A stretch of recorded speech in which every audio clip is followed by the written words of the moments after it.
Hola, muy buenos días, buenas tardes a todos, todas, todos. Es un enorme placer dar inicio ahora a la segunda sesión de este ciclo de conferencias, Imaginar en la literatura latinoamericana. Eh, Estoy muy contenta por la presencia de todos ustedes y por supuesto especialmente de la de Mariela Blanco, mi querida colega, amiga desde la Universidad de Mar del Plata y de CONICET, y es un gran placer y honor tenerla hoy con nosotros. Yo sé que en realidad la mayoría de ustedes la conocen, pero voy a decir unas breves palabras acerca de Mariela, muy breves palabras para los y las que no la conocen. Y bueno, como les dije, un gran placer realmente de tenerla hoy acá. Mariela Blanco es doctora en letras por la Universidad Nacional de La Plata, investigadora independiente del CONICET y profesora asociada de literatura argentina en la Universidad Nacional de Mar del Plata.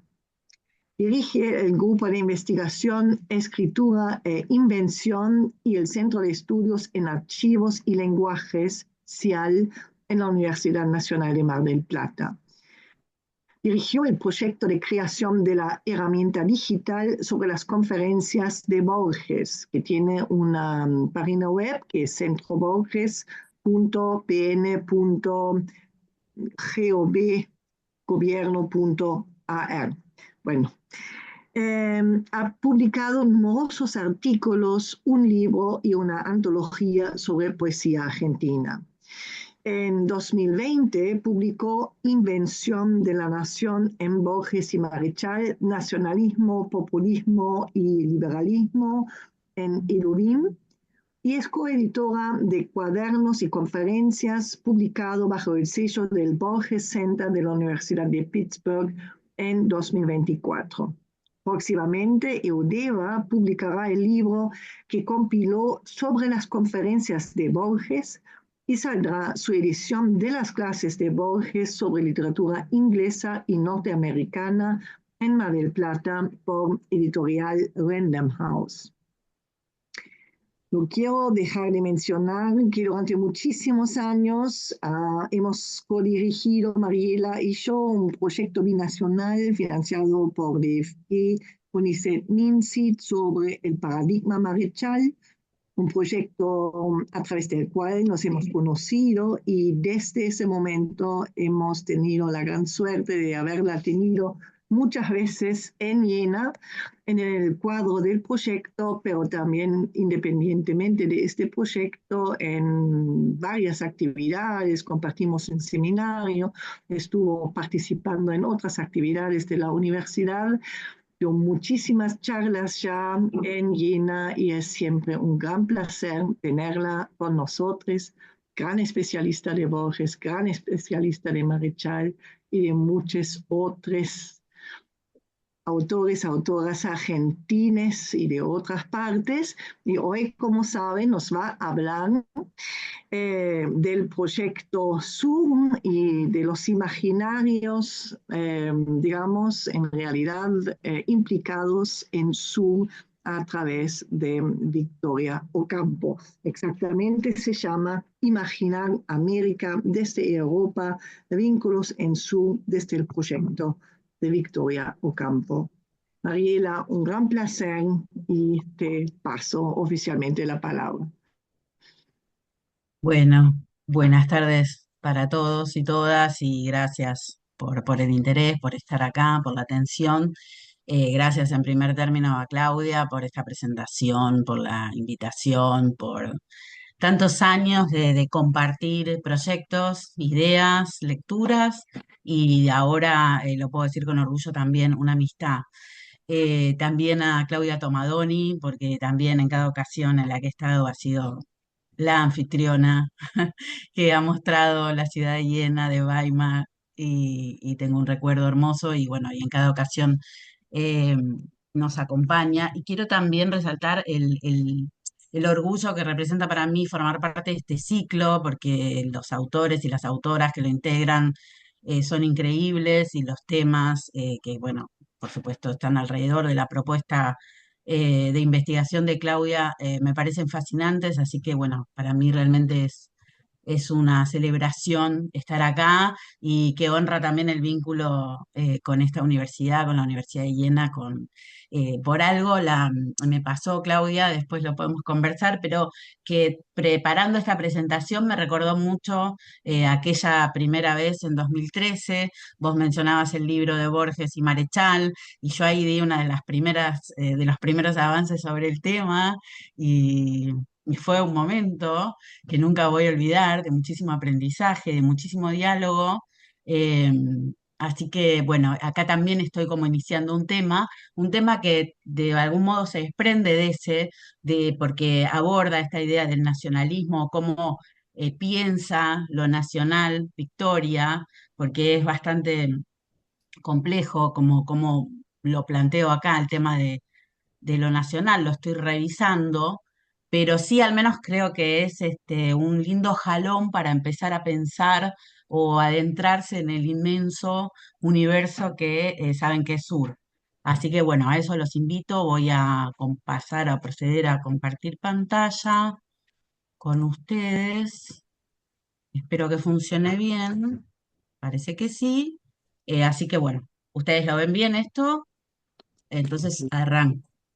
Victorio Campo refiere de manera insistente en sus escritos sobre cine un episodio que evidentemente le dejó una herida que no pudo suturar aún con el paso del tiempo. Se trata de una invitación fallida, es la invitación que le hace a Sergei Eisenstein en 1930, a partir de su primer viaje a Estados Unidos, a Nueva York, y el motivo por el cual viaja a esa ciudad es una insistencia, una invitación insistente que le hace Waldo Frank, que ya tenía desde su visita, digamos, a la Argentina, ya estaba de algún modo eh, trabajándola a Victoria, llenándole la cabeza para convencerla de fundar esta revista. Entonces, me parece que es un momento fundacional. eh, Previo a la fundación de Sur y que podemos analizar ahí estos dos hechos de manera paralela, es decir, esta invitación a Sergei Eisenstein y al mismo tiempo este proyecto de Sur. La intención detrás de esta invitación, y lo hace explícito en varias oportunidades Victoria, era la realización de un film documental sobre la Argentina. De ahí que me interesa. Además, y esto es un corolario que también es importante, el magisterio, Victoria está pensando en el magisterio que implicaría la presencia de un director ya consagrado, pero al mismo tiempo muy promisorio, de cine que pudiera ejercer, bueno, la presencia de Eisenstein en nuestro país.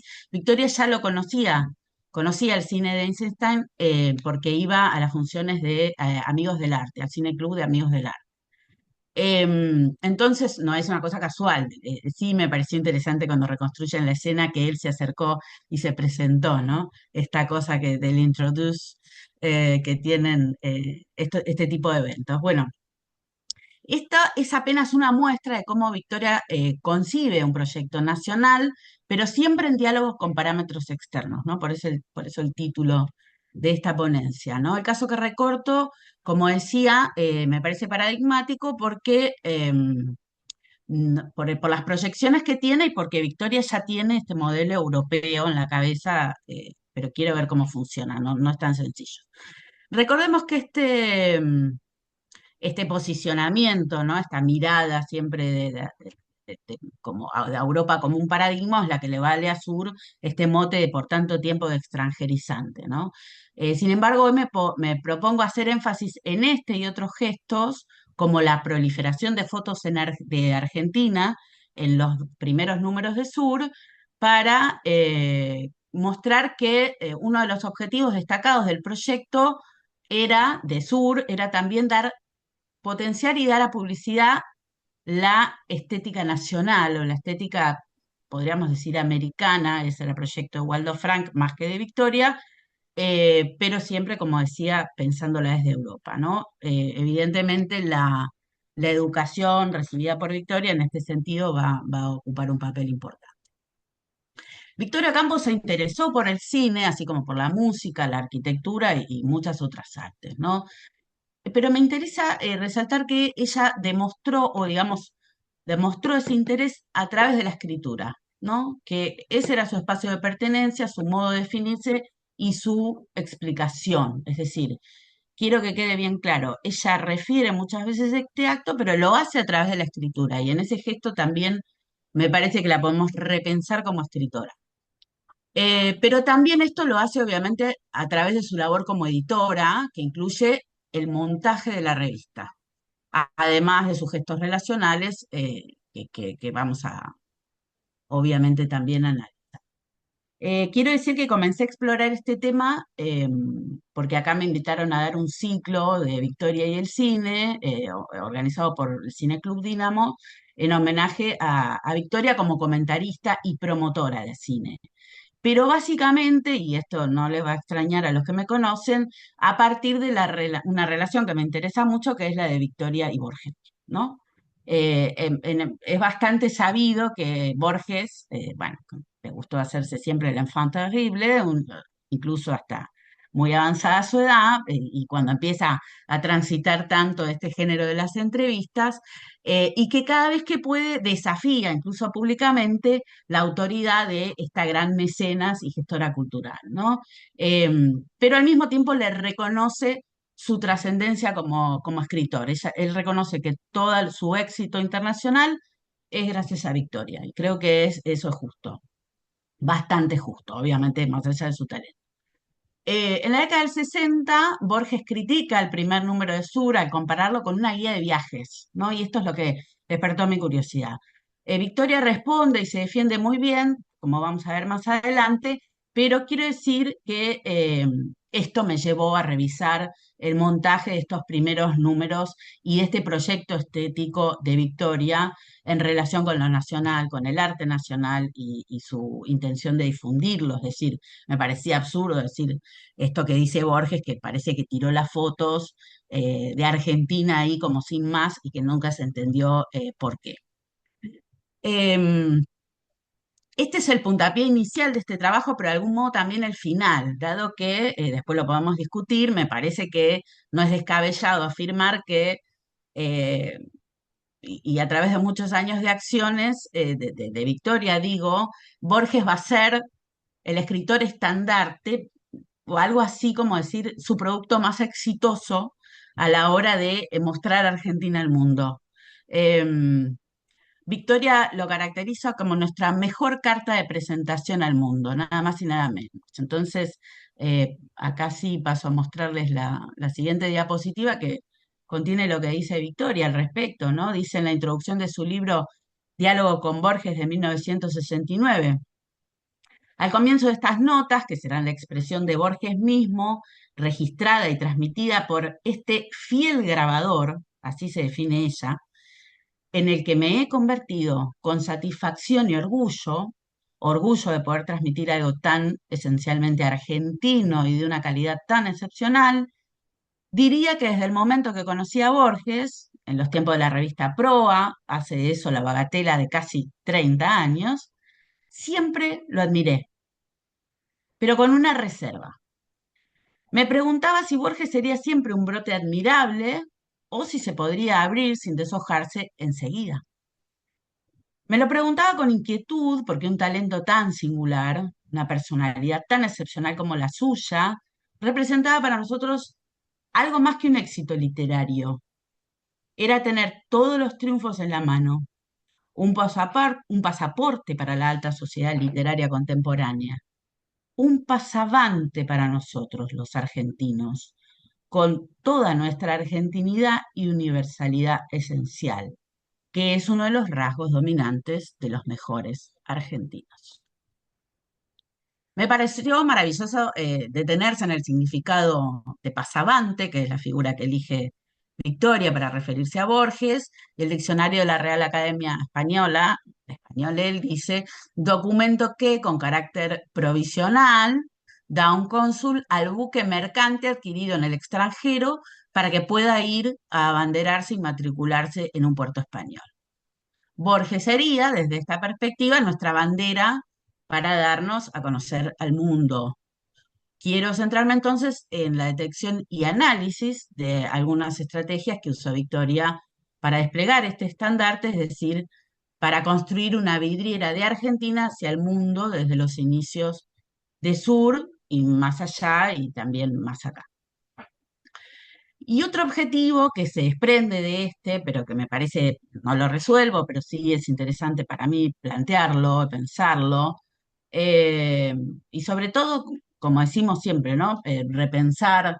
eh, a veces uno le dice a los estudiantes, no pienses anacrónicamente, sitúate en el momento, pero a veces sirve este ejercicio, y nos lo enseñó muy bien Borges, de leer anacrónicamente. Entonces, me parece que es interesante replantearse desde hoy la figura de Victoria Ocampo, para quien el mote de escritora parece insuficiente, porque todas las otras facetas que desarrolló en el ámbito cultural, mecenas, agente cultural, organizadora de eventos, entre muchos otros, eh, parece reducido, mientras que el de agente cultural parece que escamotea su rol como productora, se me ocurre pensar, no solo como promotora de hechos culturales. Es decir, quiero decir, no solamente que los promovió, sino que los generó, y que son tan importantes los que produjo como los que no se pudieron producir, pero que ella tuvo intención de hacer. No me gusta hablar en términos de éxito o de fracaso, pero lo voy a hacer en este caso para que se entienda cuáles son los proyectos que sí se concretaron y los que no, pero que es interesante analizar también los que no. Como esta visita de Sergei Eisenstein, que no se produjo nunca, pero que para Victoria fue un motor para hacer otras cosas.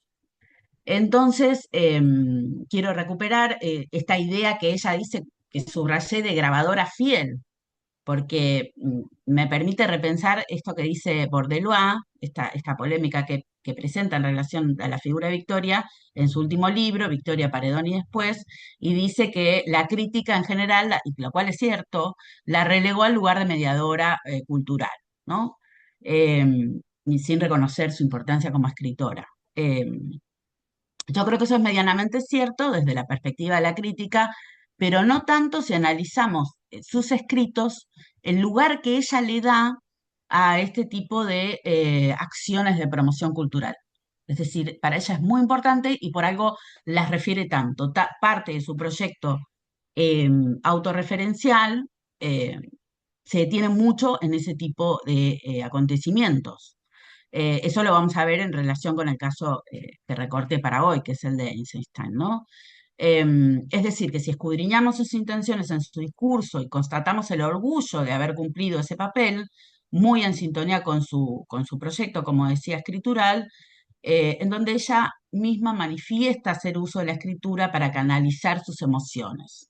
Y ahí me parece que el mote deja de ser peyorativo, ¿no? Lo tenemos que refuncionalizar en ese sentido. Recordemos que ella refiere que el primer ensayo que escribe sobre la Divina Comedia en realidad era para canalizar las emociones que tenía en relación a su relación eh, conflictiva, pero amorosamente conflictiva con Julián. Digo amorosamente conflictiva por el marco institucional. El segundo escalón que les propongo recorrer, le puse el título de Mostrar la Argentina al mundo, ¿no? Como decía entonces antes, una de las críticas más feroces contra el primer número de Sur lo hace Borges, en la entrevista que le hace Jean de Milleray, publicada en París en el 67. Pero antes, en otra entrevista, porque como decía, hay todo un caudal ahí, un furor borgiano, del 64, él había aludido el primer número de Sur como un verdadero manual de geografía, un travélogo, para mostrar al país a sus amigos europeos. Eso dice cruelmente Borges. Victoria le responde en una durísima réplica que publica el número 88 de Cuadernos del Congreso de la Libertad, que las fotos estaban incluidas para que los propios argentinos vieran su patria. Más allá de esta ida y vuelta, de estos dardos, quiero reparar en un aspecto no tan subrayado por la crítica que andó, creo yo, mucho en la atención nacionalismo-cosmopolitismo, así como la difusión de la literatura universal gracias a las acciones de Sur y su directora, pero no tanto en sus intentos de difundir la cultura al exterior. quiero decirlo en otros términos, se estudió mucho el éxito importador de la cultura externa en la Argentina, pero no tanto la parte de la exportación, por decirlo en términos económicos o economicistas.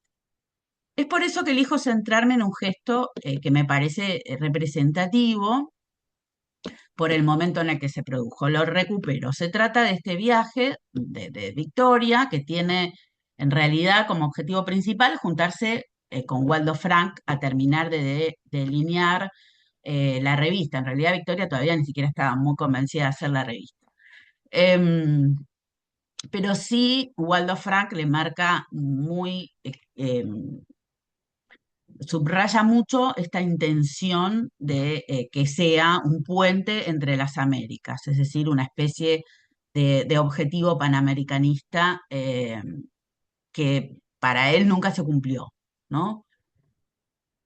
Lo curioso entonces es que en este viaje se produce el encuentro con Sergei Eisenstein y ella misma da a entender que hubiera pasado, que no se sabe qué hubiera pasado con Sur si ella le hubiera ido bien en el proyecto de convertirse en productora cinematográfica. Historia contrafactual, no importa, nunca lo vamos a saber, pero es interesante que lo pensemos, o por lo menos que para esta idea que tomé para hoy, que es que ella hace este número de Sur o estos primeros números de Sur de este modo porque no sale el proyecto. Entonces, como les decía antes, lo que ella quiere es que Eisenstein filme, perdón, una especie de poema documental, después lo va a llamar poema documental, ella dice un documental sobre la Argentina. Vamos a ir viendo qué características ella planeaba o quería que tuviera ese documental. Recordemos que funda la revista en el 31, en enero sale el primer número, por eso siempre la confusión que sale en algunos lugares que se funda en el 30, pero el primer número es del 31, ocurre que el proyecto es del 30. Pero, como les decía antes, Sur o el primer número o los primeros números no cumplen las expectativas de Waldo Franco, que él no lo diga directamente. El tema es que Waldo Frank estaba pensando en una revista como Mauta. La revista que tenía en la cabeza era la Mauta, dirigida por Mariátegui, y por eso quería eh, que pensara en ese tipo de idea, ¿no? En el medio muere Mariátegui, eso es algo, digamos, que desestabiliza mucho el proyecto, y al mismo tiempo Frank se proponía que Victoria trabajara con Samuel Bloomsberg, y esa unión tampoco resulta exitosa, digamos, no se entienden bien para nada. Entonces, evidentemente podemos ver que Victoria hizo un poco lo que pudo y un poco lo que quiso respecto de estos mandatos de Waldo Frank, ¿no? Em, No obstante, después hay como distintas cartas que ya incluyen su autobiografía, donde Frank le va reclamando, marcando el rumbo, o diciéndole habla con tales escritores latinoamericanos, etcétera. Pero volviendo al tema, creo que no es descabellado proponer, si bien ya ha habido aproximaciones muy relevantes al tema, como las de King, o la de Punto de Vista, o la de Judith Poblumne, o María Celia Vázquez, que ha llegado, y esto es lo que propongo, a la hora de revisar los proyectos de Victoria por exportar nuestra cultura con el objetivo de repensar cómo opera este vector en su proyecto editorial y estético. Es por eso que quiero recuperar, como para ver las causas de por qué esto no se estudió tanto, lo que dice King, lo que sentencia King en su pionero estudio. Dice, otro aspecto de la empresa que en ocasiones está pensando en Sur, que en ocasiones se planteó sin desarrollarse nunca, fue la necesidad de mostrar a Argentina, al sur, como región distintiva. La revista debía no solo traer las riquezas de Europa a la América Latina, sino ofrecer un tráfico de dos direcciones sobre este puente, poniendo en relieve lo mejor de la sociedad latinoamericana.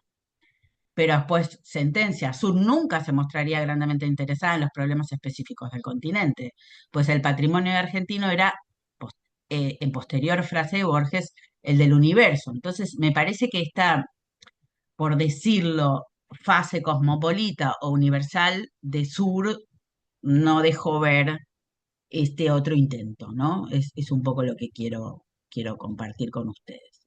Em, para dar cuenta de este objetivo, un poco trunco, como decía, de mostrar la Argentina, retomo entonces em, este leitmotiv en la escritura de Victoria, que es la invitación fallida. ¿Por qué hablo de invitación fallida? Porque esto ocurre así. Ellos se conocen en un barco camino a Coney Island, a Long Island, perdón, en mayo de 1930, y se dirigían a una comida ofrecida por un mecenas, Otto Kahn, eh, y es ahí que ella lo espeta, podríamos decir, y le dice, me gustaría hacer una película documental argentina, y esto lo cita ella, o sea, es la forma que ella tiene de recrear, dice una película documental argentina que relatara en imágenes la historia de nuestra tierra y del hombre que en ella lucha. Eso es lo que ella dice, relata, que le dice a Eisenstein, esto lo dice en el número 10 de Sur. Cabe destacar que Ubiña, un destacado acá crítico de cine, señala que tiene en la cabeza Victoria un proyecto como el de Flaherty, el del cine antropológico documental, como modelo, ¿no? Pero como decía antes, no sé si eso sería tan así porque Victoria conocía la obra de Eisenstein. Y dice, para mayor énfasis, Victoria, en ese mismo número, yo veía ese film, lo sentía y sabía que si alguien era capaz de realizarlo, perdón, tenía la cita acá y se las escatimé, yo veía ese film, lo sentía y sabía que si alguien era capaz de realizarlo era un Sergio Eisenstein. Y me gusta hacer énfasis en un, porque lo convierte en un director genérico o en un hacedor un poco impersonal en relación con el proyecto que ella tiene en su cabeza. Y no me parece algo menor, porque algo parecido ocurre con Le Corbusier, digamos. Ella tiene el proyecto de la primera casa moderna en Buenos Aires, en el 28, y le encarga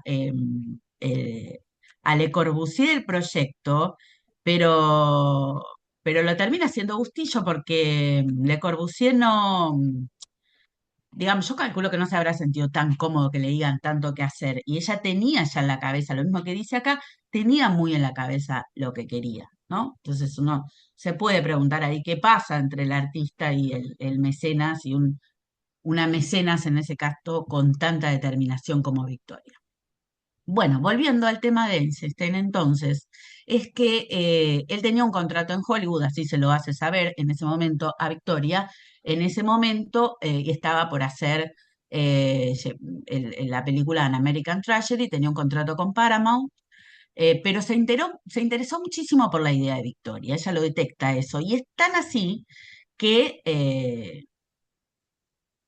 Einstein rescinde su contrato con la Paramount y le manda un telegrama a Victoria diciéndole que está disponible para venir a la Argentina. Dice ella que está tan contenta que besó la carta y que inmediatamente se puso a buscar auspiciantes. Quiero decir acá que ella no era una principiante respecto de estas empresas culturales, ella ya había logrado que Ansermet se quedara trabajando acá en el Colón, es decir, ella ya estaba acostumbrada a, y tenía obviamente un círculo de personas, frecuentaba, pertenecía a un círculo de personas adineradas que auspiciaban este tipo de actividades en Argentina.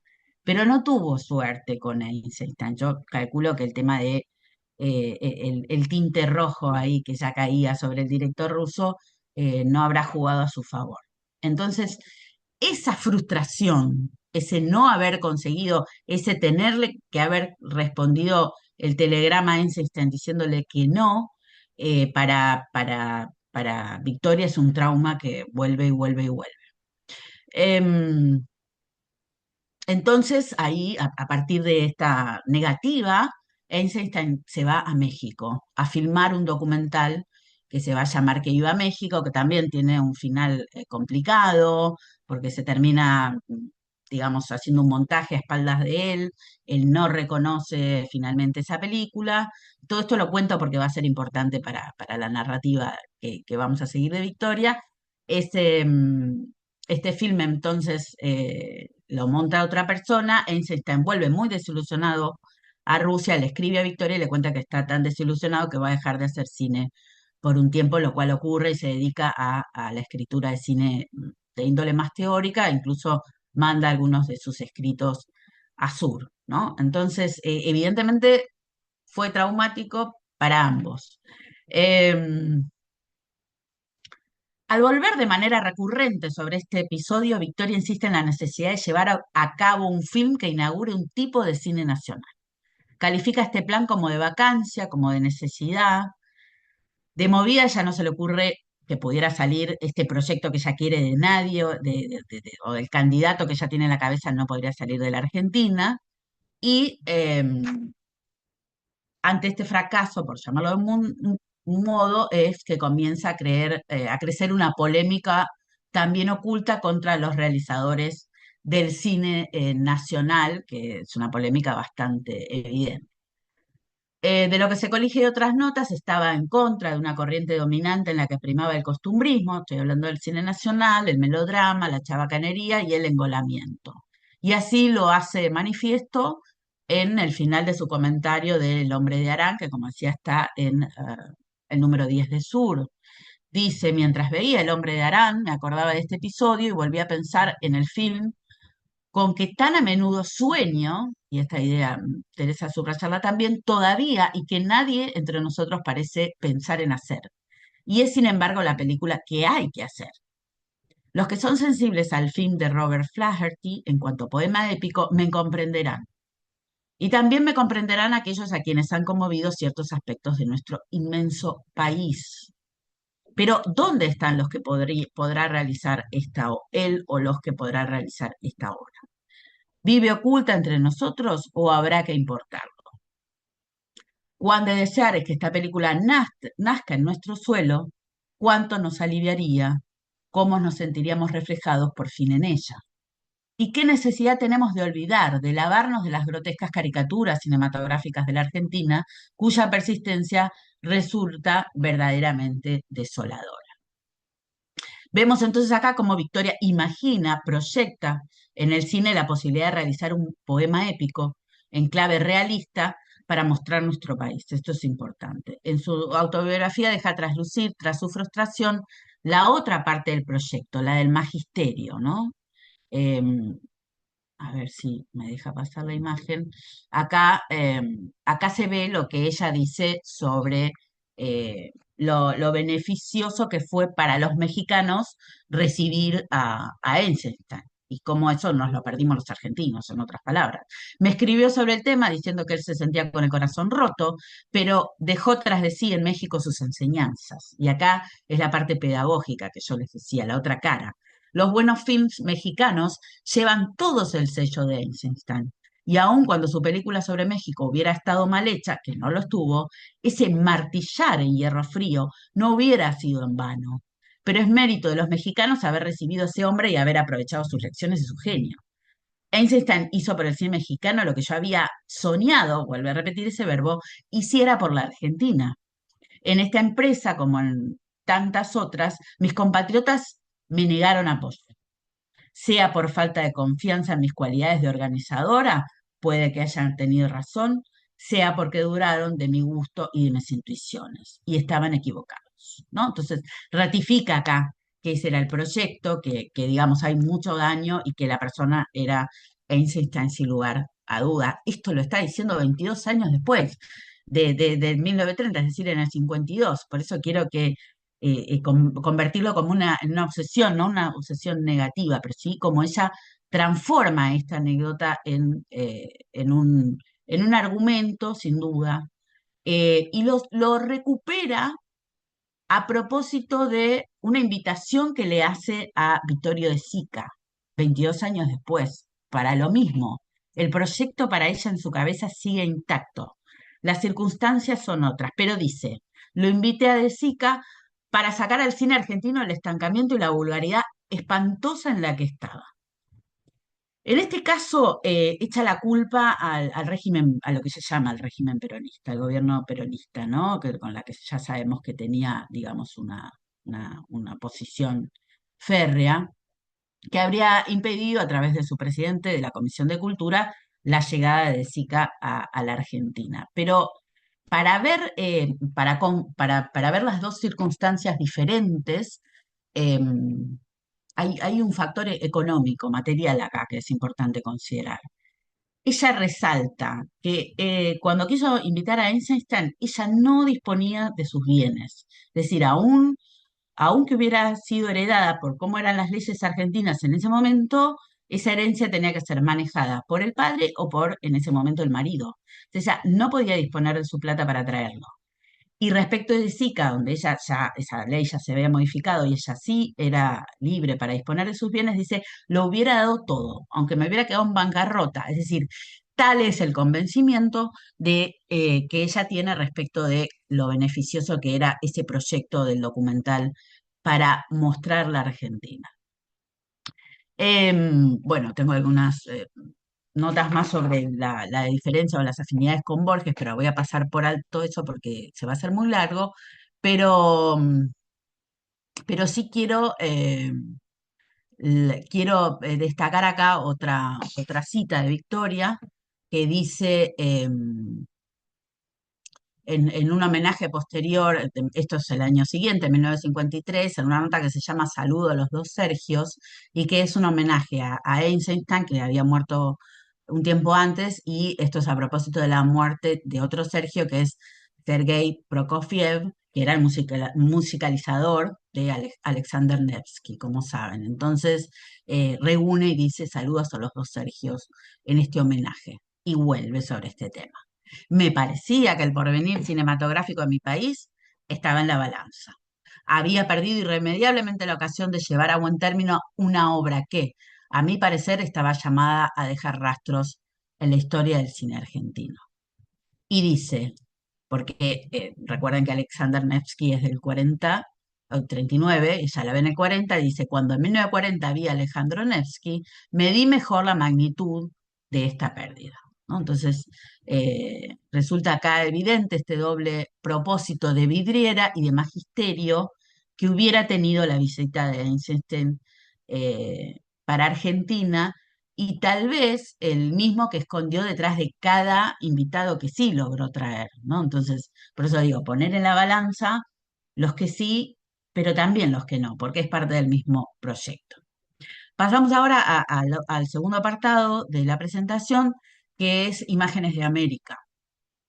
Una pregunta que me resultó interesante es cuándo surge este proyecto de Victoria. Difícil saberlo con precisión, pero sí podemos afirmar al menos que hay huellas de este sueño en el primer número del Sur, ¿no? En que abundan fotos de distintas partes de Argentina, como ya dije, y voy a mostrar.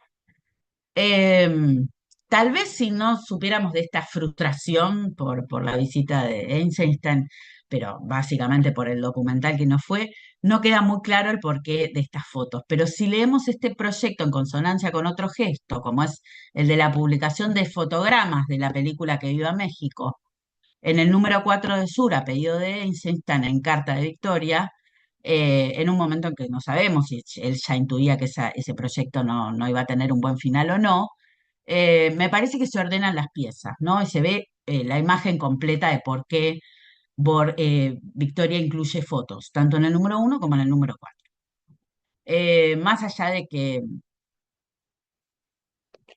bueno, por ejemplo, Ubiña dice que Einstein, para Einstein es tan importante este intercambio también, que dice que México concreta el proyecto que Victoria le había dado, ¿no? En la película Que Viva en México. También esto es contrafactual, pero bueno, a veces lo contrafactual es interesante para generar hipótesis. Entonces, podemos leer el primer número de Sur, por supuesto, a partir de, me parece interesante hacerlo, de esta carta fundamental, fundacional que encabeza el número, que hace las veces de manifiesto en términos vanguardistas o de editorial en términos más generales. Es decir, Victoria, en vez de escribir un manifiesto o una editorial, escribe una carta dirigida a Waldo Frank, pero por supuesto de manera indirecta a todos los lectores de Sur, por supuesto. Em, pero, como decía entonces, una de las cosas que vemos acá en esta carta, y que yo ya les adelanté, que adelanta las recriminaciones que va a recibir, por un lado, de los europeos por exceso de nacionalismo y por sus compatriotas por europeísmo, ¿no? Evidentemente, antes de que saliera, y esto es lo que destaca la cita que voy a leer ahora, Victoria ya intuía esta catarata de objeciones. Me gusta pensar lo harta que estaría de todo esto. Por eso a veces también hay que entenderla. Dice, y esto es interesante para el tema que nos ocupa porque marca la imposibilidad de las objeciones, pero la imposibilidad de dar la espalda a Europa. Dice, ya en París vi que el proyecto de revista me había precedido. Advertí el fantástico y absurdo aspecto que adquirió al pasar por las ajenas ese propósito inarticulado por mi boca. Es decir, ya estaban las objeciones en su boca antes siquiera que ella contara que iba a hacer la revista. Entonces comprendí que tan grosera caricatura no cedería ante mis explicaciones o rectificaciones, sino ante la revista misma. Digo caricatura grosera al recordar que se me preguntó con la mayor seriedad del mundo si mi revista se proponía volverle la espalda a Europa. Sencillamente porque declaré que su fin principal consistía en estudiar los problemas que nos conciernen de un modo vital a los americanos. ¿Volver la espalda a Europa? ¿Siente el ridículo infinito de esa frase? Claro está que nos vemos irremisiblemente obligados en el sentido físico como en el intelectual a dar la espalda a algunas cosas si queremos volver la cara hacia otra. Pero eso no implica forzosamente que nos demos vuelta en sentido figurado. Cuando me acuesto para dormir, me acuesto boca abajo y vuelvo la espalda al cielo. Cuando solo descanso, me extiendo de espaldas y las vuelvo a la tierra. Dios sabe, sin embargo, hasta qué punto adoro su cielo y su tierra.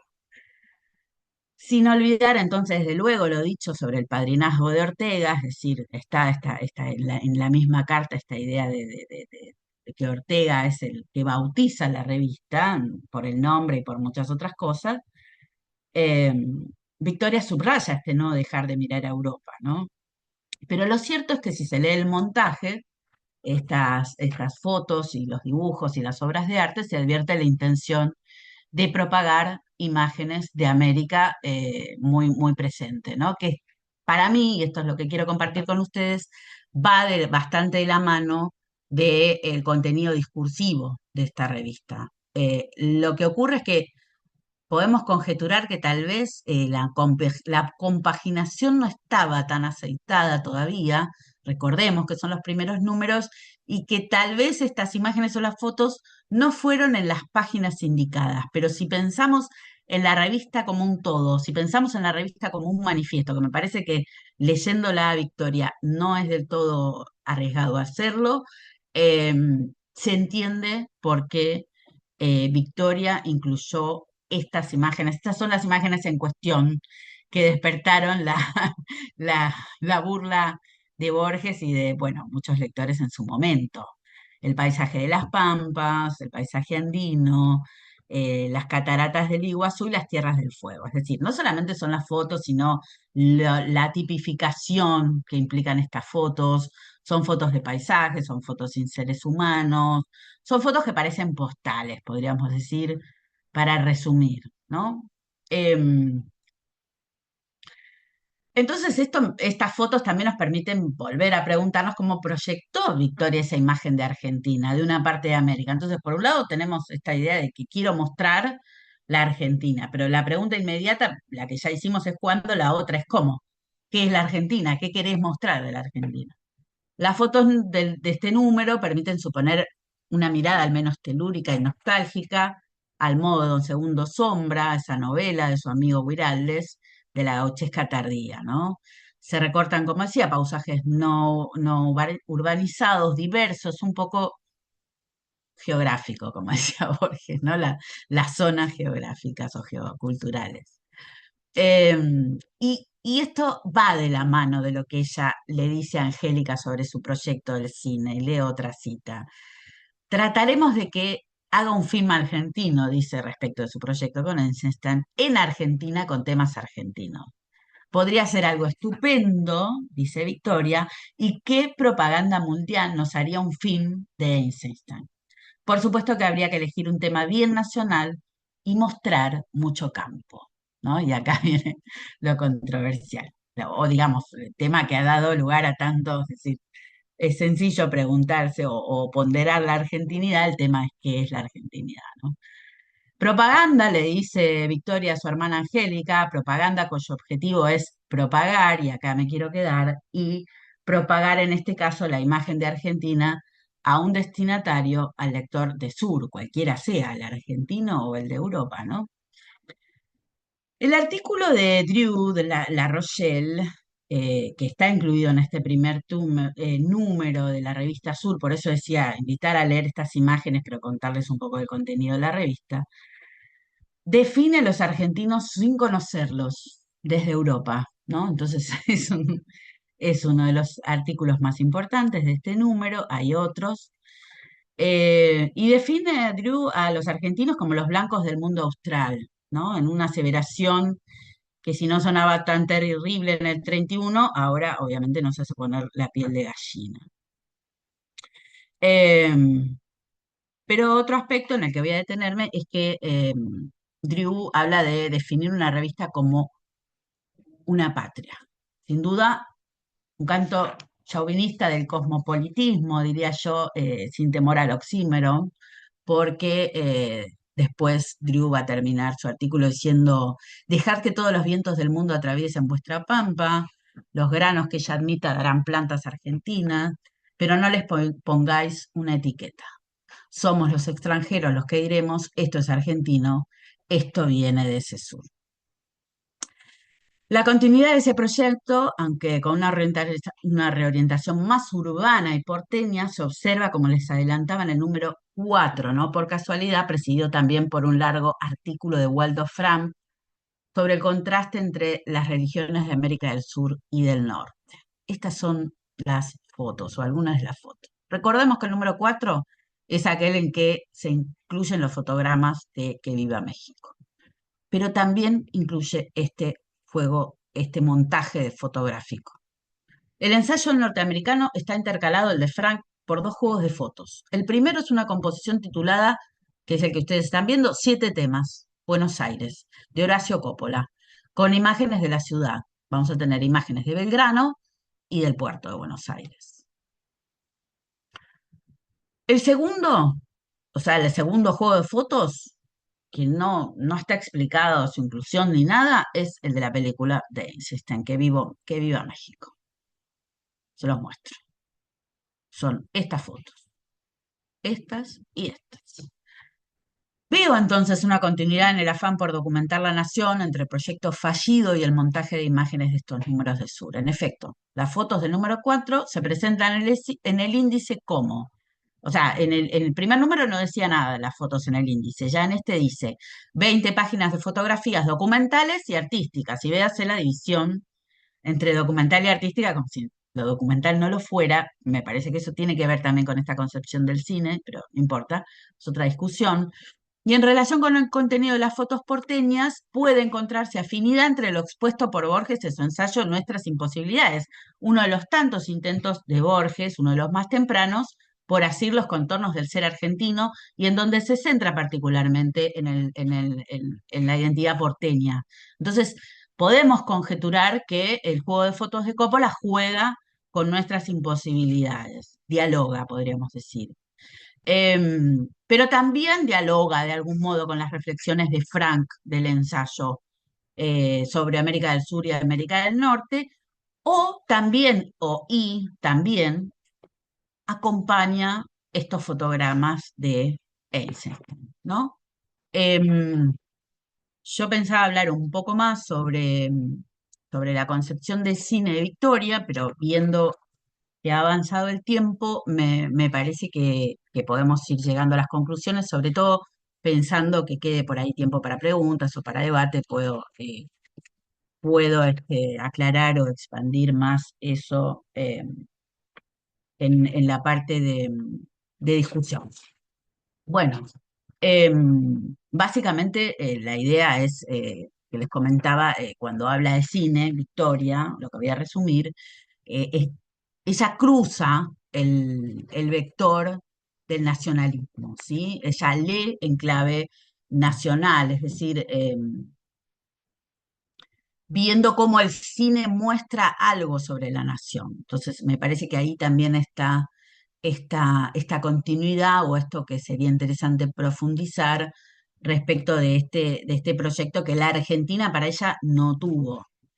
Em, Evidentemente, por esta no venida ni de Eisenstein ni luego de Zika, y después hay otro proyecto que dicen, pero que ocurrió, que hubo con eh, Fondán, Benjamin Fondán, antes de su trágica muerte, que estuvo también como invitado de Victoria, eh, pero bueno, él se habría volcado por un cine más vanguardista y la hipótesis es que eso a Victoria no le gustó porque Victoria, repito, leía en clave realista el cine, ¿sí? Leía este proyecto era en clave realista.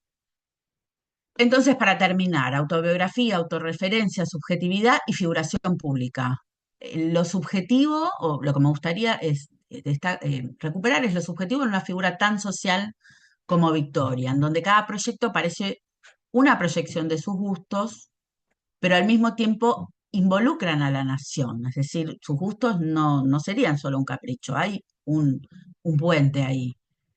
A la nación y también al continente americano, un grupo de artistas e intelectuales de ambas orillas del Atlántico. Eh, Me gustó una categoría que presenta Julia Kratge en un artículo muy reciente sobre Victoria del Cine que habla de la nota de cine como performance. Entonces, ver cómo el potencial accionar que tienen estas notas también, ¿no? El afán, el impulso es mostrar, esto es lo que me parece que conecta también este fin propagandística con la documental, el mostrar, mostrarse, formarse, invitar a los que saben cómo hacerlo, exhibirse a partir de un reflejo fiel de sus vivencias. Lo mismo, digamos, que vemos en su escritura y que es lo que pide para el cine, ¿no? Realismo y humanismo se convierten haciendo dos vectores que muestran los puntos en común entre sus modos de imaginar el cine y representar su vida como un magisterio de las élites, ¿no? Porque esto es lo interesante, esta idea de magisterio o esta idea, digamos, que trasciende los proyectos de Ocampo, de que las élites deben educar a las masas, es decir, ella no veía a las masas como productoras culturales, sino más como un sujeto a quien impartir, ¿no? A diferencia de Borges, que en este caso sí es un poco más sensible a las producciones culturales. A la hora de imaginar la nación, Victoria importa el modelo europeo, pero no olvidemos que su meta final era mostrar barra exportar el paisaje y el arte y el patrimonio argentino. Creo que en esa doble orientación se puede poner en valor ese proyecto de manera cabal, del cual Borges, como decía al principio, tal vez sea el producto más exitoso, ¿no? Y creo que ella en el 60 y pico lo está resaltando. Será por eso que Borges, tan preciso como sabemos a la hora de seleccionar los adjetivos, elige el de cosmopolita para hablar de Victoria. Y con esa imagen, la de la gran hacedora que quiso documentar la Argentina para mostrársela al mundo, desde parámetros europeos, cierro este monólogo que espero que ahora se convierta en diálogos. Dice Borges. Hace unos 2500 años los estoicos forjaron un curioso neologismo que sigue siendo asombroso, ambicioso y generoso. Es la palabra cosmopolita. Pensemos en lo que significa aquello. Pensemos que los griegos se definían por la ciudad en que habían nacido. Zenón de Lea, Tales de Mileto, después Apolonio de Rodas, y pensemos en lo extraño de que algunos de los estoicos quisieran modificar aquello y llamarse no ciudadanos de un país, como todavía mezquinamente decimos, sino ciudadanos del cosmos, ciudadanos del orbe, del universo, si es que este universo es un cosmos y no un caos, como parece ser muchas veces. Pues bien, recuerdo también un gran escritor americano, Herman Melville, que dijo en alguna página de White Whale que un hombre tenía que ser a patriot to heaven, es decir, tenía que ser leal al cielo, y creo que es buena esa ambición de ser cosmopolita, esa idea de ser un ciudadano, no de una pequeña parcela del mundo que cambia según las convenciones de la política, según las guerras, con lo que ocurra, sino de sentir todo el mundo como nuestra patria. Pues bien, esa interpretación generosa de la palabra cosmopolita es la que tuvo Victoria. Ahora, al decir cosmopolita podemos pensar en turistas, en algo tan borroso como internacional, pero yo creo que el verdadero sentido es este. Somos ciudadanos del mundo o debemos tratar de serlo y que en esa palabra está cifrado de algún modo el destino de Victoria Ocampo. Ser cosmopolita no significa ser indiferente a un país y ser sensible a otros, no. Significa la generosa ambición de querer ser sensibles a todos los países y a todas las épocas, el deseo de eternidad, el deseo de haber sido muchos que ha llevado la teoría de la transmigración de la sal. Gracias por su atención.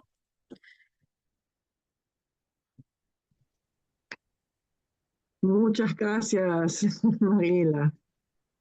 Muchas gracias realmente por esa charla tan rica, tan súper interesante desde varios aspectos y tan clara como siempre, tan abarcadora. Nos llevas siempre a lo que estás investigando y nos convences de lo que estás diciendo totalmente. Así que muchas felicitaciones por esta hermosa presentación realmente. Pero bueno, como vos decís, vos estabas diciendo de que querías convertir este monólogo hasta ahora en diálogo y yo tampoco quiero ahora monologizar o agarrar la palabra, así que invito a los presentes a hacer comentarios, preguntas, añadir algo a lo que dijo Mariela, investigar un poco más a lo que por ahí quizás no quiero claro para alguien, así que les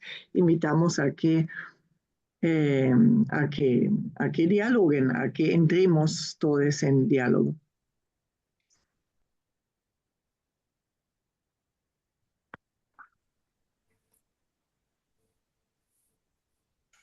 Yo tengo un comentario.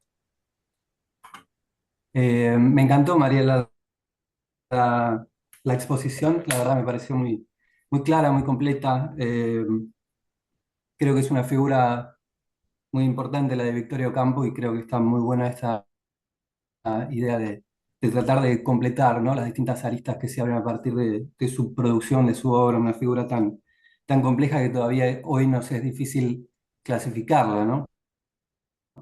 Y pensaba un poco haciendo un ejercicio como el que vos dijiste, contrafáctico, pero que permite, ¿no?, explorar ciertas hipótesis.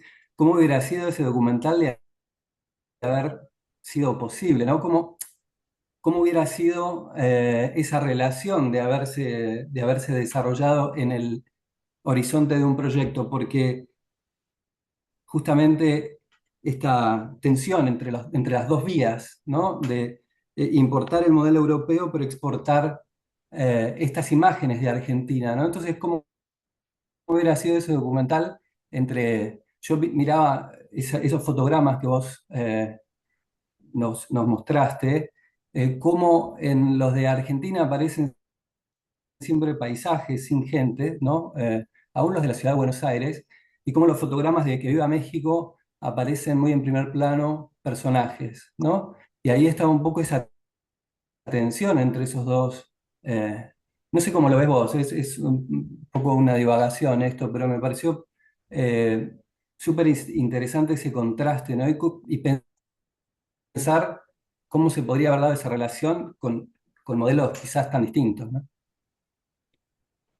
Bárbaro, gracias Enzo por tu comentario y por tu pregunta. ¿Contesto, Claudia, o- Perfecto, buenísimo. Sí, a mí me gusta más contestar en el momento también. Precisamente eso has dado la clave porque es un poco lo que pretendía desarrollar. Por supuesto que los que saben más de cine, como por eso lo mencioné a Ubiña, lo han pensado mucho mejor, pero sí lo que yo propongo es esto que enuncié pero no pude desarrollar, que es que Victoria lee en clave realista y humanista. Y esto lo desprendo de cómo ella lee las películas diferentes, como El Hombre de Arán, como Viñas de Ira, como Alexander Nevsky o algunas otras. Y sí, acá me baso en Ubiña, que él, viste que dice esto, que lo mencioné, vos me das la oportunidad de desarrollarlo, que es, bueno, lo invita a Einstein, pero está pensando en el cine de Flaherty. ¿Por qué? Porque Hombres de Arán para ella es el paradigma del cine documental. Eh, y justo hace énfasis en esto que vos decís cuando ella comenta El Hombre de Arán. Ella parece que viste que se llamaba documental antropológico, era la categoría que se usaban los críticos para hablar del cine de Flaherty. Y parece que, y ella se toma de ahí, de esa objeción que le hacen a Flaherty de que no sería documental porque El Hombre de Arana hay personajes. O sea, lo que están diciendo es, no es un documental porque hay un guión.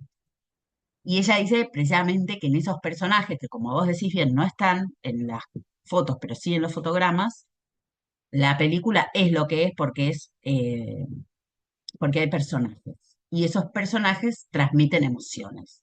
Entonces, por eso digo, es clave realista, pero humanista, porque lo que ella lee en las películas son las emociones que producen. Y esas emociones, obviamente, las vincula con la nación o con el paisaje. Entonces, evidentemente, está pensando en el paisaje, y fíjate que una de las citas que leí también dice, quiero que muestre el hombre en el paisaje, pero el hombre que lucha. Entonces, son ambas cosas las que están en su cabeza. Y sí, evidentemente, Flaherty es el modelo. Pero bueno, como decía, me parece que no solamente la circunstancia de que se lo cruzó a Einstein, sino que ella sabía que él lo hubiera hecho magistralmente bien también. Em, pero bueno, me parece por eso digo que acá sí el método contrafactual o leer lo que ella lee en el cine nos permite contestar o conjeturar cómo habría sido la realización de esa película. Algunos otros hablan de que lo que quería o en algún momento quiso filmar también Don Segundo Sombra. Es decir, como que se unen eso de su proyecto y decir, bueno, pero lo que mostraría la novela sería ideal. Pero bueno, no se hizo, después parece, está referido que ella fue a ver la película, que se hizo y que la conformó. Pero evidentemente no la terminó de llenar y evidentemente no podía dejar de pensar en figuras rimbombantes. Por eso, cuando, tampoco dice tiempo de leer, pero cuando ella en el 50 cambia su horizonte, porque lo que ella le hace un clic no es solamente que Einstein se haya muerto antes del 40, sino que Alexander Nevsky, y esto es muy importante, dice que es una obra maestra que le encanta, pero no soporta el nacionalismo propagandístico del cine ruso en ese momento, ¿no? No olvidemos ahí ya el régimen de Stalin y todo eso. Entonces, Victoria, fíjate qué viva que era, que no comenta a Alexander Nevsky. Lo manda a Roger Calvá, que estaba en ese momento en Argentina, que haga la crítica. Después, cuando haga ese homenaje, recién ahí va a hablar de Alexander Nevsky, pero evita, digamos, tirarle tierra a un director a quien tiene obviamente muy arriba como es Einstein. Pero bueno, el cruce ahí de lo que lee, del cine que está viendo, me parece que permite de algún modo aproximar una respuesta a tu pregunta. Genial, gracias.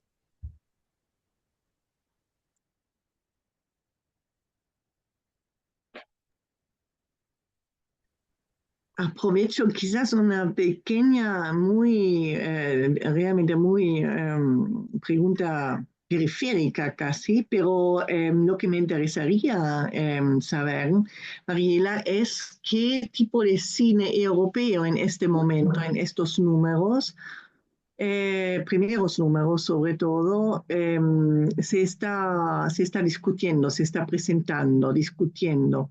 ¿Qué tipo de cine es? ¿Es un cine realista? ¿Es un cine representatista, digamos, que quiere representar? ¿O es más bien un cine experimental, vanguardista, que se está difundiendo a través de la revista de Victoria? Los comentarios de Victoria se centran en películas realistas, eso es así. Pero está buena tu pregunta por dos cosas. Yo pensaba, digo, si me vas a preguntar cómo era el vínculo en Argentina con ese tipo de cine, te voy a decir, no lo exploré tanto. ¿Por qué? Porque Victoria no veía el cine en Argentina. veía cine cuando viajaba la mayoría de las veces. Y dicen, y esto es una curiosidad, que cuando le gustaba una película, la veía muchas veces. Pero siempre en general, cuando hace referencia o en sus cartas, podemos reponer dónde vio la película, es en Europa o en Nueva York. Eh, y ella resalta en varias ocasiones la poca circulación o la mala circulación que tiene el cine europeo en Argentina. Eso lo dice. Y lo dice específicamente, o sea, acá lo que yo estaba refiriéndole a Enzo, la década del 20, ¿no? Del 30, perdón. Pero después tenemos, y acá te pregunto también, la época del 50. Y ella lo que le fascina es el neorrealismo italiano. Mm, De mm. hecho, claro, si De Sica hace una película no tan realista, no le gusta tanto. ¿No? Ella lo cuenta ahí cuando va a ver. Uy, preguntó la especialista en cine, levantó la mano, me da miedo. Cuando, cuando decía entonces, cuando ve Miracolo no le gusta tanto, porque se fue del realismo. Entonces ella sí se fascina con el neorrealismo y lo que hace es decir, fíjense lo que hacen los italianos y ver cine italiano es lo mismo que ver la Argentina. Ven todos los gestos que muestra tanto Rossellini como De Sica un parecido, un parangón con el cine argentino. Acá ya está pensando en algo más urbano, pero también porque el cine cambió. O sea, también es distinto el cine de Flaherty que el cine de Sica, que ya está consumiendo. Acá hablamos de Victoria consumidora cultural. Eh, y fíjense que cuando en el 70 también va a haber Pascualino Siete Belleza, lo que hace es hacer un paralelismo entre la figura del protagonista, del mafioso, bueno, mafioso medio venido a menos, medio cómico, y el compadrito argentino. Entonces, el cine italiano particularmente la conmueve por ese paralelo. Se pone medio nacionalista ahí, Victoria, aunque no querramos o nos cueste. Yo digo eso, aparte, por lo que decía Enzo, también, y esto quiero ser muy sincera, de esta, que tenemos que revisar la figura de Victoria, y acá, no sé, lo escribo en el marco argentino, porque lo que nos pasa con Victoria es que también tenemos una historia complicada. Como tenemos una historia complicada con Borges, pero que me parece que ya se sanó bastante, y siempre digo lo mismo, se sanó el día que se subió Ricardo Piglia a la televisión nacional y dijo Borges es el mejor escritor de la literatura argentina, ya está. O sea, se terminaron un poco ¿no? Las discusiones de este viejo facho, etcétera, etcétera. Qué pena, siempre digo que está grabado, digo, ¿por qué digo estas cosas? Pero digamos, se terminaron un poco las objeciones y los tiranteses. Con Victoria me parece que no está tan subsanado y todavía queda la impronta muy fuerte en la cual reconozco provenir de mucho prejuicio para llegar a la figura y a la literatura. Por eso digo, incluso yo sé que mucho se ha escrito sobre la escritura autobiográfica y etcétera, pero nos obliga a repensar qué era literatura en el momento. ¿Por qué se decía, no, esta mujer no es escritora? Pues escribe cartas, escribe autobiografías, escribe de ella misma. Entonces eso ahora está más sanado, pero en su época no, quedó fuera del círculo, bastante fuera. Entonces, por eso digo, pensar en el momento, pensarla desde ahora y particularmente sacarse muchos prejuicios de clase, ¿no? Están y que, bueno, se pueden revisar para poder encontrar cosas que uno no esperaba. Gracias, gracias, Mariela. Cristina, Cristina, Sí, ¿me escuchan? Perfecto. Gracias, Mariela. Muy, muy interesante la charla, realmente. Yo quería preguntar si vos sabés, bueno, como recién dijiste, ¿no? Que le gustaba el neorrealismo, el cine de Italia, y que, bueno, después que llegaron Fernando Birri, por ejemplo, todo el cine de los 60, de ese cine, esas películas, que, bueno, creo que Birri además fue a Italia para estudiar cine ahí y volvió. Bueno, y esas películas como Tiré 10, sí se sabe si ella lo comentó, si era algo que que podía ver, que comentó después, porque, bueno, eso y también en la Hora de los Hornos, ¿no? Por ejemplo, que tenía referencias intertextuales con Eisenstein. O sea que justo ahí estaban esos, no sé, vínculos. Si se sabe si ella de alguna forma eso comentó, o no sé, también, bueno, ya fueron tiempos difíciles, no sé cómo se podían ver esas películas, si se podía ver fácilmente. La Hora de los Hornos ya era difícil. Creo que recién en el 73 hubo una muestra. Bueno, eso, sí, ahí también había comentarios. No, no que yo sepa. Ay, ay, no, que te fuiste de lado, no, no que yo sepa, no. Mm. Prometo buscártelo, pero no, Ok, bueno, no lo sé. gracias. Victoria no admite nada aparte del cine nacional. Borges en eso era un poco más abierto, pero Victoria no. Y después no contesté muy bien algo que preguntaba Claudia, que era el tema de la vanguardia, pero no, le cuesta mucho a ella. Incluso cuando lee Pascualino, cuando ve Pascualino, no le gusta la mezcla. Vieron que es medio tragicómico, y ella dice que por qué había necesidad de mezclar lo trágico y lo cómico, y etcétera. Es decir, claramente tiene esos parámetros y no los modifica mucho.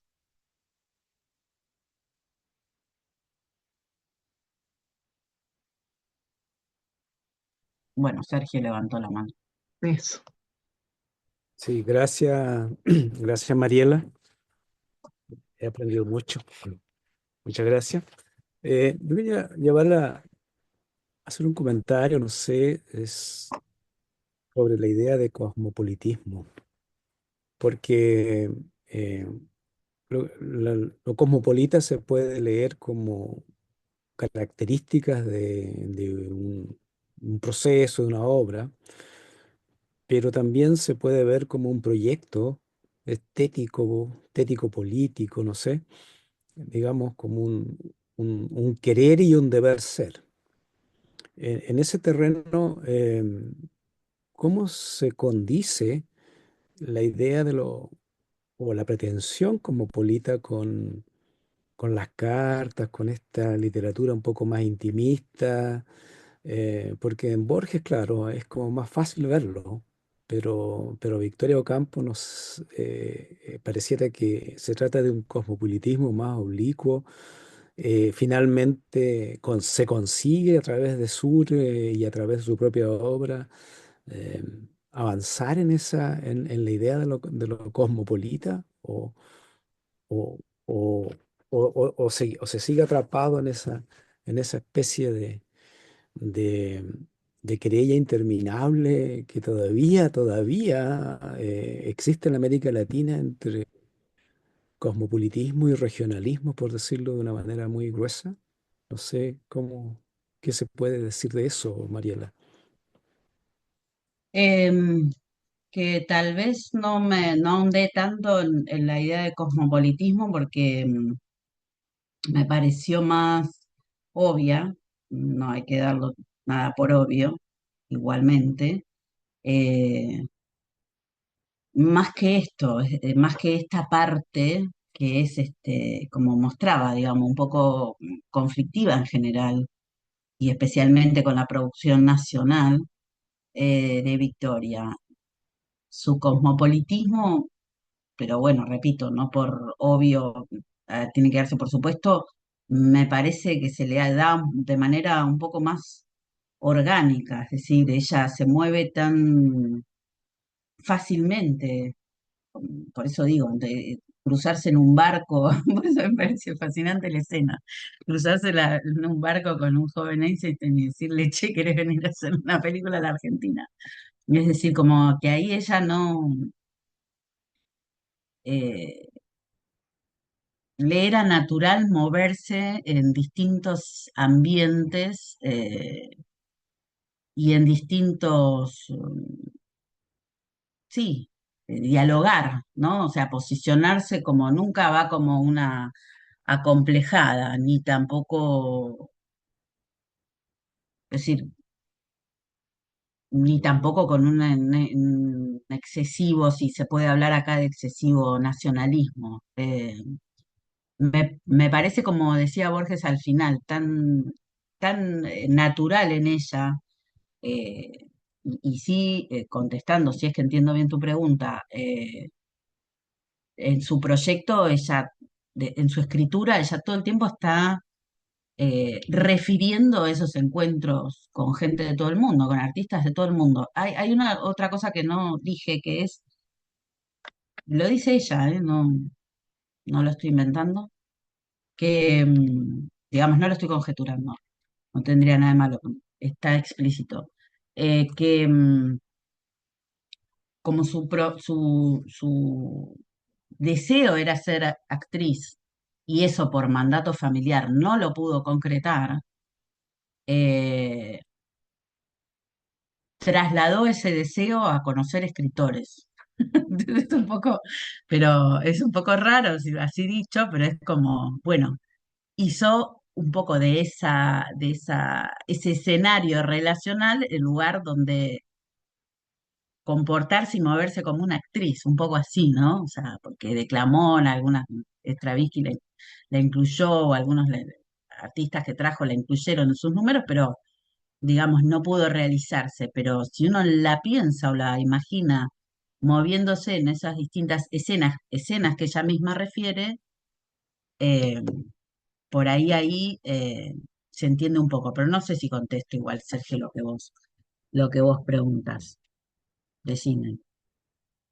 Eh, no, sí contesta, solo que yo también pensaba en el hecho de que sus gustos estéticos en materia de cine también tienen un rango que no es de apertura absoluta, digamos. No, no. Se mueve dentro de una cierta estética, por lo tanto, claro, se es cosmopolita, eh, mm, pero siempre y cuando no se pase de cierto umbral, que por eso su atención hacia Einstein y no a otro probablemente. No le gusta el cine que va hacia una línea más propagandística, por ejemplo. En fin, o sea, también creo yo que si uno hace un cruce entre ese tipo de restricciones con el cosmopolitismo, bueno, también ahí hay lo que podríamos llamar, se me ocurre a mí, una especie de cosmópolis regulada. bien, me gusta, está bien. Lo intenté decir cuando decía lo de Le Corbusier, o sea, sí, me fascina Le Corbusier, pero si no hace exactamente lo que yo digo, me busco otro. Es un, es un poco así. Entonces, creo que esto lo podemos vincular, sí, con una selección, algo así, ¿no? Y pensemos igual que lo conflictivo que es pensar la categoría de cosmopolitismo con Oriente y Occidente, y que ella fue un poco más allá que Borges, cuando dice Borges y no, el escritor universal, bueno, occidental, claramente, y también bastante puntual cuál era su biblioteca, no era una biblioteca de todos, era una biblioteca inglesa, alemana y francesa, y para de contar. Eh, entonces, sí, siempre es conflictiva esa categoría y conviene precisarla bien. Estoy de acuerdo. Y en este caso en particular, más todavía.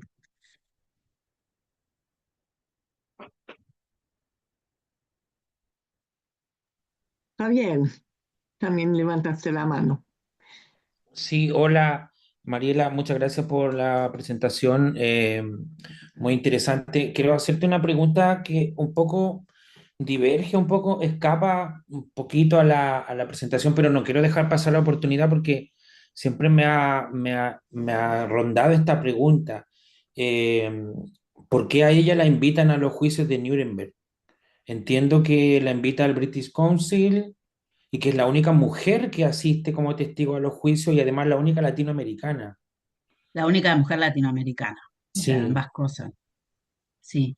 Eh, bueno, lo dijiste, le invita, pero ¿por qué de una explicación más amplia no tengo? Yo tengo pendiente eh, esos vínculos.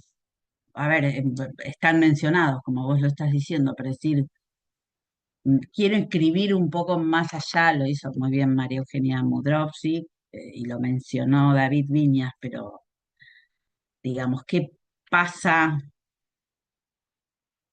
qué pasa un poco más allá de Sur como proyecto eh, que puede inscribirse unos años más, más adelante dentro del New Deal, digamos? O sea, ¿cuánto de políticas externas hay de incidencia en este proyecto? No quiero, porque me sale acá el chauvinismo, obviamente, decir no, que Sur no fue Argentina y no fue pero sí hay mucho vínculo, obviamente, bueno, Waldo Frank, evidentemente, que está ahí, pero después hay mucho vínculo con instituciones norteamericanas e inglesas, de Victoria y de muchos intelectuales. Es una parte que está pendiente que me gustaría que se revise, o yo o cualquier otra persona, digamos, pero más profundamente, sin sacarle mérito pero me parece que por ahí, trazando esa línea, de hecho, viste que mencioné la revista también del Congreso por la Libertad de la Cultura, es decir, todos esos son gestos que hablan, que están ahí, todas las palabras están hablando de este mismo gesto de decir no a la propaganda, pero ¿qué propaganda? O sea, no al comunismo, es la verdad, ¿no? Entonces, porque después, cuando ve Viña de Ira, dice que hacer una revisión como hacen los norteamericanos de su democracia y sus libertades, no lo hace nadie. Y si eso no es propaganda, o sea, si uno lo mide en términos de vara, eso también es propaganda. Pero una propaganda le parece bien y otra no. Entonces, bueno, no, no tengo la respuesta, pero sí me parece que habría que inscribirlo dentro de ese estudio mayor, lo que vos preguntás. No sé si estás de acuerdo. Sí, además me parece que es bien importante pensando el nexo que Chile y Argentina tienen con los nazis, tanto ajusticiados en Nuremberg como que los que escaparon al sur. Entonces, en ese sentido, pienso que es importante como comprender cómo se genera ese vínculo y la importancia simbólica y política que tiene. Bueno, yo dije la parte mala y no dije la otra. A ver, pero sí digamos que Victoria es muy conflictivo hablar de acá de las revistas y la política, ¿no? Siempre surgen millones de implicancias, pero sí hay una cosa muy clara, que es que ella sí convierte la revista en una tribuna antifascista y antinazi, o sea, eso es la marca del 36 en adelante. Es decir, a partir de la Guerra Civil Española, pero también vas a tener a Borges en el 36 denunciando los libros de texto que se leían en Alemania. Es decir, la tribuna más, o sea, o si algo, uno puede hablar de todas las líneas de divergencias dentro de Sur, pero si en algo fue muy eh, uniforme la revista, o si se quiere decir esa fue la carta más visible, fue su militancia antifascista, nazi, en la década del 30-40. Entonces ahí sí tiene todo el sentido del mundo. Yo pensaba en una trama más oculta, pero la trama visible es que esto ahora que vos lo decís de este modo, no, no, o sea, sí, está la trama de Chile y de Argentina con los países del eje y están los intelectuales anti, es decir, lo que llamamos acá los intelectuales liberales. Y ahí todos estos intelectuales de sur nunca dudaron en dónde inscribirse, digamos, fueron anti-eje y celebrando ¿no? La liberación de París y etcétera, con mucha, mucha pompa. Así que eso después va a traer muchas consecuencias. Gracias. Justo de esas consecuencias, hola Mariela, ¿cómo estás? Hola, Raúl. Pensaba precisamente en cómo asimilan ellos el peronismo después, ¿no?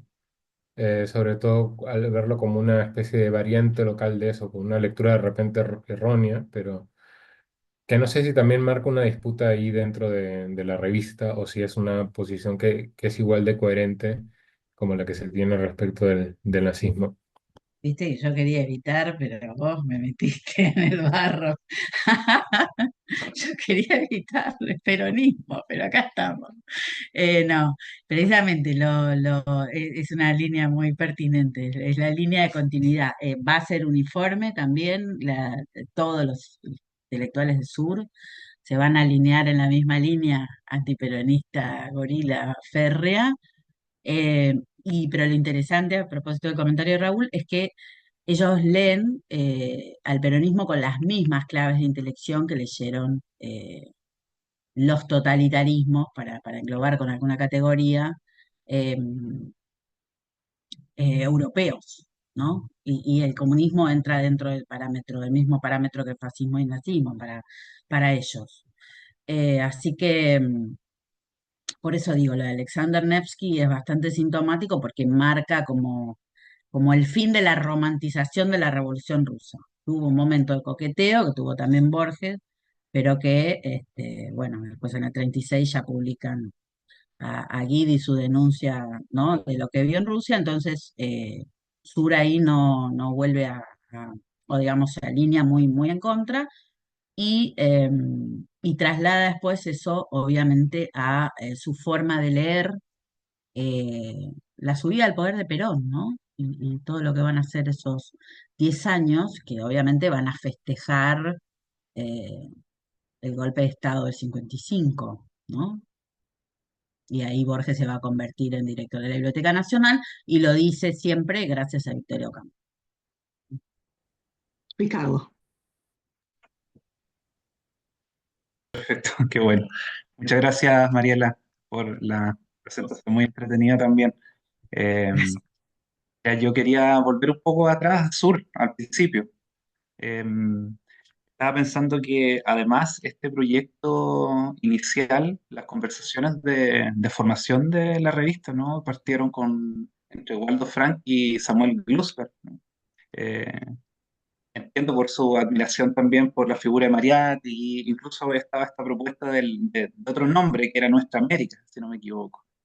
Hay algunos artículos al menos que han publicado que se han referido a la correspondencia entre los escritores y que en algún minuto incorporan a Victoria Ocampo como una posible mecena, ¿no?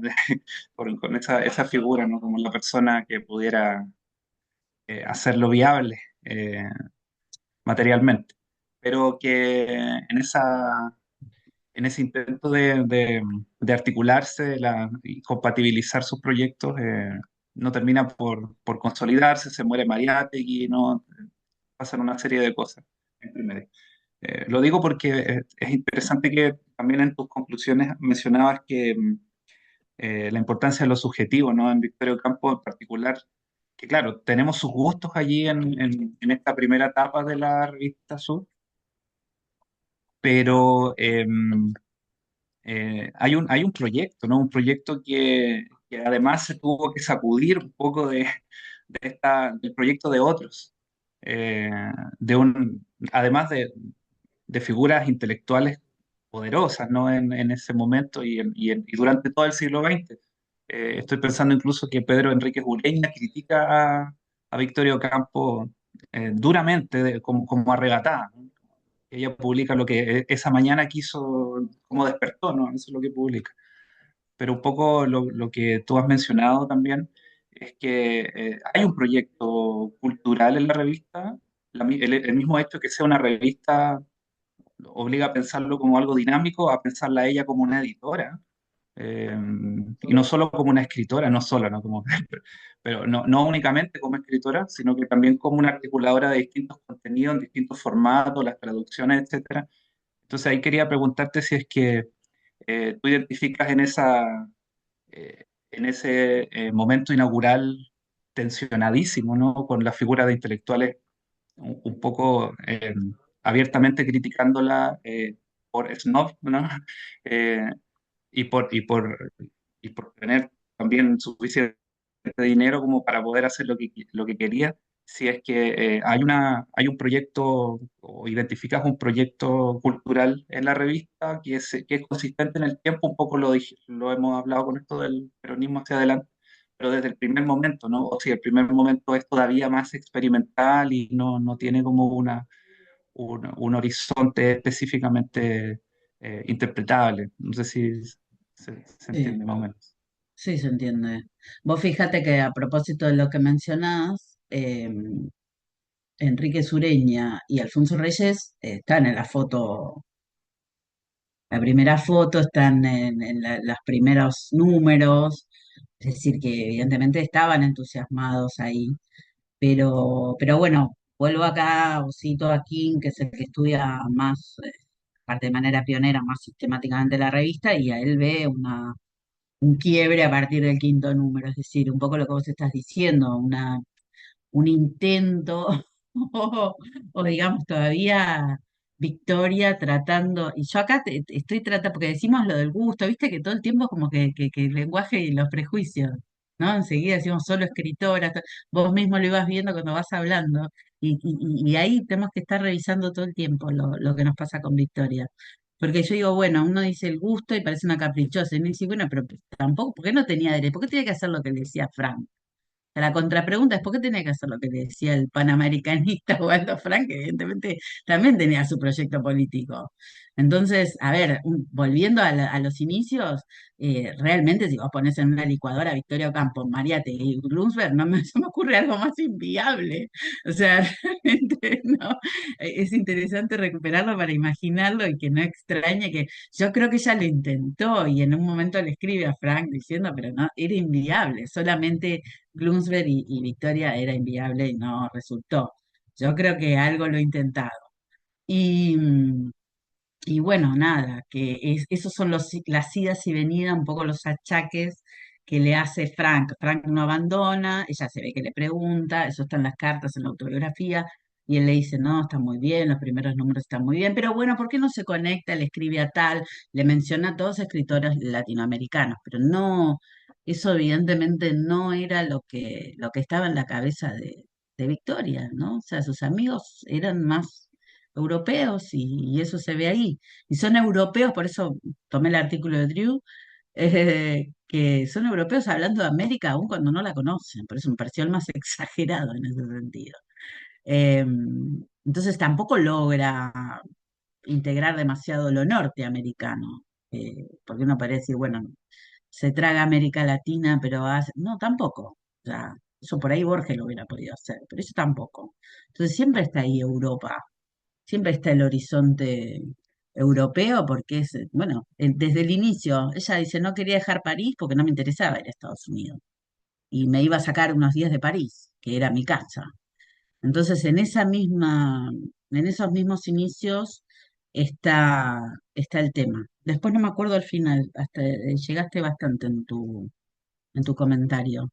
Iba a decir algo más y se me fue. Eh,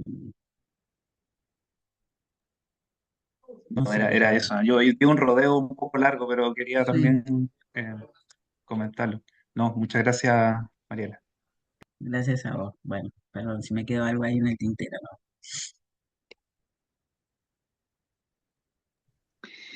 No, en realidad ya estamos pasados, como siempre, un poco de la hora que tendríamos que haber terminado, pero creo que podemos dejar el espacio para una pregunta más, si alguien, o un comentario,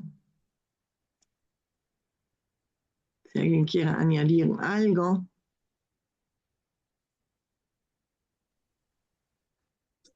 Y sabes, yo, justo respecto a lo que dijiste en algún momento de que Borges ya ha sido como aceptado, y Victoria todavía no, pero no sé si en realidad sí se está dando un proceso de rescate y me parecería interesante pensarlo, por ejemplo, en el tipo de rescate que puede hacerse de la figura de Victoria Ocampo, de repente desde el feminismo incluso, de Victoria Ocampo y la de Silvino Ocampo, ¿no? Con dos tipos de figuras o de personajes tan contrastantes, pero que veo que, digamos, veo que hay cierta intención igual de reexploración y de revalorización de su obra. Y no sé si has visto algo parecido o...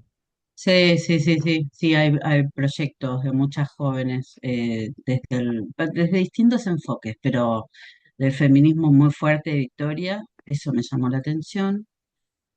Eh, pero sigue estando un poco esto, por eso está bueno que lo plantees en relación, contraste Silvina Victoria, sigue estando la escritora y la Silvina y la otra que es todo y nada al mismo tiempo. Entonces, sí, yo creo, por eso digo, que bueno, se van a dar cosas interesantes o estas categorías repensadas.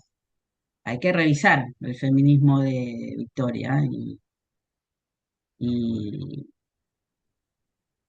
desde todas, porque repito, es lo mismo. Es decir, una cosa es, no quiero ser autobiográfica, pero me he preguntado muchas veces en qué consistía el feminismo de Victoria. Básicamente porque, y recupero acá un poco lo que decía Ricardo, esta idea de que ella era una mecenas y que podía hacer lo que quería. Cuando uno lee y relee la autobiografía, empieza a ver que no podía hacerlo.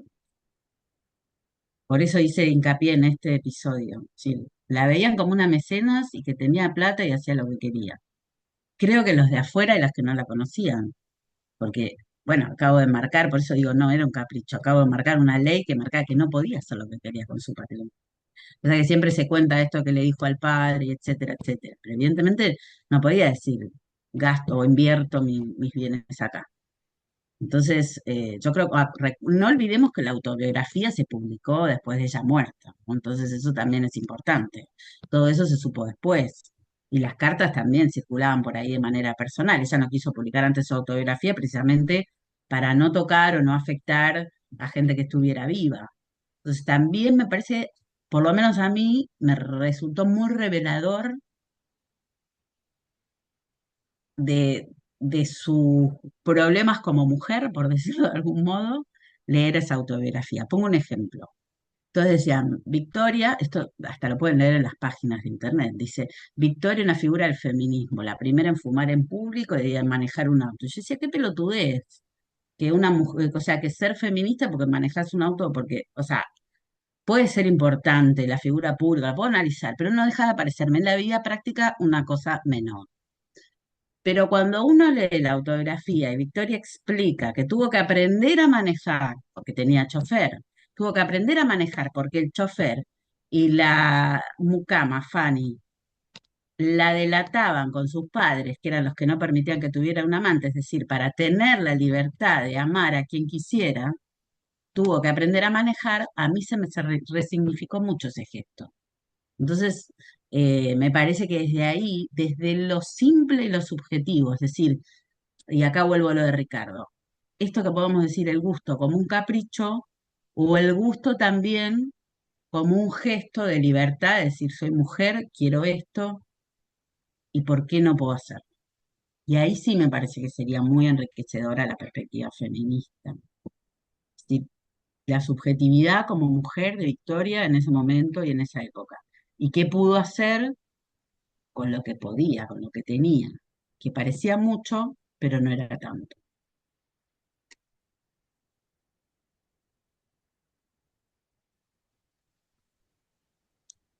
Bueno, muchísimas gracias, Mariela. Realmente creo que nos diste a pensar muchísimo y bueno, realmente abriste un panorama. También, por supuesto, dentro de este ciclo que se trata de ocupar de un vasto tema que, claro, no se puede abarcar muy fácilmente, pero ese vasto tema de imaginar la literatura latinoamericana, imaginar lo que es Latinoamérica, lo que es Argentina, dentro de Latinoamérica también, por supuesto. o imaginar en la literatura latinoamericana, recalcaste tantos puntos súper importantes que creo que hay que, claro, reconsiderar siempre, por supuesto, la función de las revistas, las funciones de las agencias culturales, de estos manejes, de invitar a este o el otro, de hacer un documental o no, en qué momento, en relación a qué encuentro y con qué intención y con qué finalidad y con qué digamos, mirada estética o ideológica, por supuesto. Así que muchísimos aspectos estuviste tocando, abriendo y dándonos a pensar. Y bueno, realmente te agradezco muchísimo, muchísimo tu charla. Y bueno, lamentablemente siempre llega un final de los encuentros y el final en los encuentros electrónicos siempre es tan abrupto que cuesta más todavía cortar, porque sabemos en el momento en que se termina la sesión, la pantalla se hace negra y todo el mundo desaparece. Y la conferenciante que estuvo ahí, digamos, desarrollando su pensamiento también. Así que eso siempre es un poco triste, pero igual. Creo que llegamos a este triste momento de cerrar esta sesión. Otra vez quiero, bueno, agradecer mucho, mucho, mucho a Mariela. Quiero hacerles acordar que la charla, como todas las charlas, se va a, bueno, se estuvo grabando y se va a publicar, así que les invitamos a volver a escucharla. Y les invitamos, por supuesto, a la semana que viene, al próximo conferenciante, a la próxima conferencia que está acá presente, Sergio Mancilla, que nos va a hablar del pensamiento de islas. Así que vamos a seguir discutiendo y les invito a todos a la reunión de la semana que viene a la misma hora, el miércoles de la semana que viene. Muchas, muchas gracias y que la pasen muy bien y hasta muy pronto, espero. Y otra vez, Mariela, muchas gracias. Chao, Muchas muchas gracias a todos gracias. por la atención. Gracias. Chao. Saludos a todos.